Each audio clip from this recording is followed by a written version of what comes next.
Good evening and welcome to the Business Day. I'm Vashan Brown.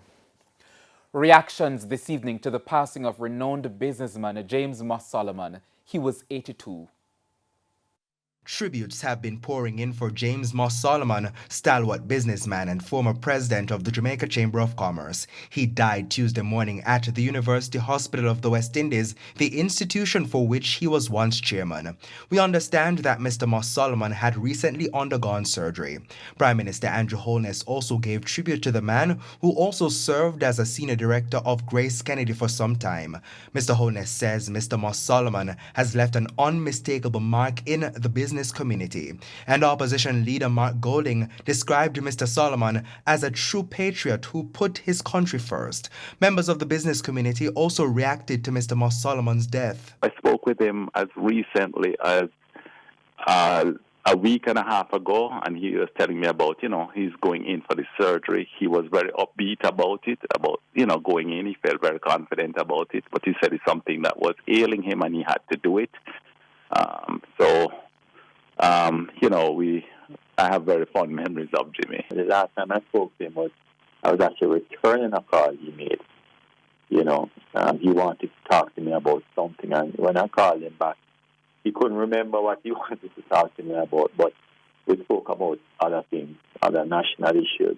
Mr. MossSolomon's legacy will not just be remembered for business, as he recounted to our Special Assignments editor Earl Moxham in 2017 as part of our Jamaica Reflections feature. Mr. MossSolomon represented Jamaica as a swimmer at the Commonwealth Games in 1966. I remember that I marched at the opening ceremony in my uniform, Jamaica, with a green jacket and tie and black pants. Went around the stadium.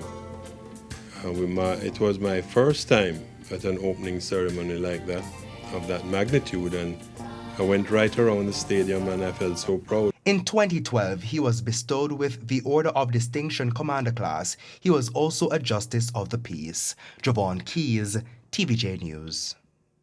In other news now, you've done all the holiday spending and the reality of January's expenses are becoming clearer as the days go by.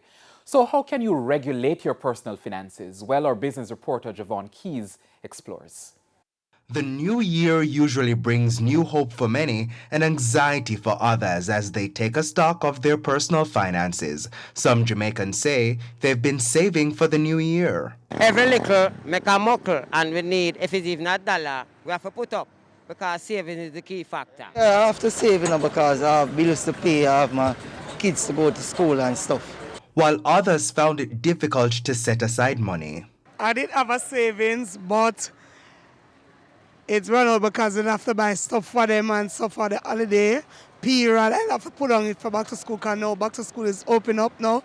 So I have to go ahead and do a little shopping for back to school. Assistant Manager for Capital Markets at VM Wealth Management, Romario Sterling, says after all the holiday spending, the best way to start 2022 is to do an assessment of your finances.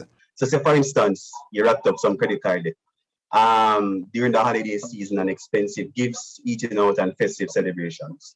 For individuals with multiple debt obligations, one of the first steps you can take is to categorize it into one of two categories: short-term payoff and long-term payoff, right?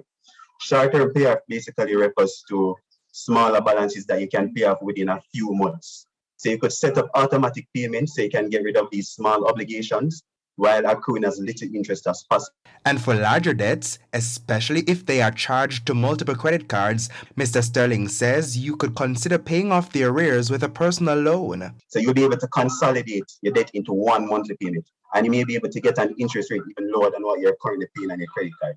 However, you must take into consideration that this approach requires some serious discipline because a personal loan is repaid in fixed monthly payments over a set number of months, while a balance on a credit card can be repaid anytime. It's really up to you.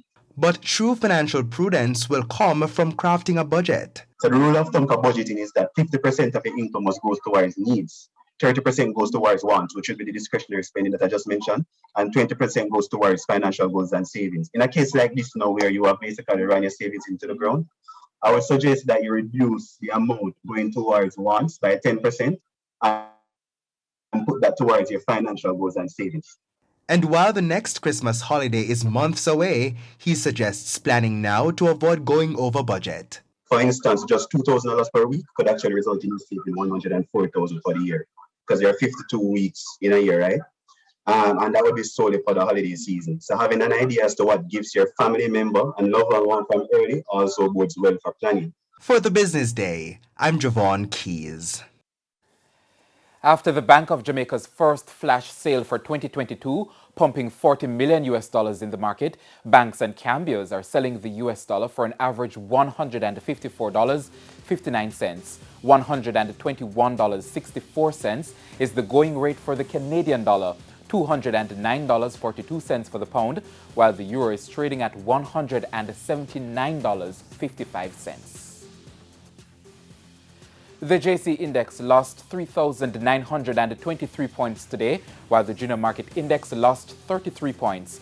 Among today's winners were KLE Group, MPC Caribbean Clean Energy US dollar shares, First Rock Capital Holdings US dollar shares, Mayberry Investments, and General Accident Insurance Company. While on the losing side, Indus Pharma Jamaica, Stanley Motor, Access Financial Services, Wigton Wind Farm Ordinary Shares, and Jamaica Stock Exchange. And that's the Business Day. I am Bashan Brown. Have a good evening.